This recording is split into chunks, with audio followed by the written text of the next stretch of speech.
तर का म्हणता मित्रांनो, मी राहतो वरती. तर मग भाऊ विषय झाला कारण की मा गाडीचे सेल्फच नाही उठे बा. तर मग काय तिले टाका लागन बा गॅरेज मध्ये. तर आपण गॅरेज मध्ये घेऊन आलो बा तिले. आणल्याबरोबर दादा म्हणे बॅटरीचा प्रॉब्लेम असू शकते म्हणे, ती वॉरंटी मध्ये बॅटरी आहे का म्हणे सांगून दे म्हणे.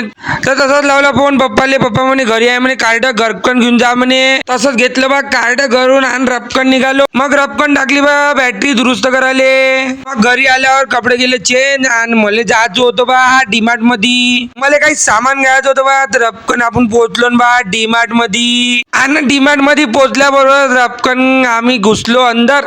आणि मा भाऊ तर चाले रे बा आज.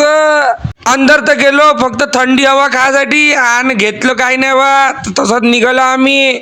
गाडीला मारली किक आणि गपकन निघालो रविभाऊच्या दुकानाकडं. आणि रविभाऊच्या दुकानात कॅम्पा घेतल्यावर अफगाण दोन, एक 10ची आणि एक 20ची. तर अफगाण आपण गरमीमध्ये थंड व्हावं म्हटलं तर अफगाण आलो बा कुठं तर घरी. दोन्ही बॉटल्या गेला खतम. न भेटू मग आपल्या नेक्स्ट ब्लॉग मध्ये.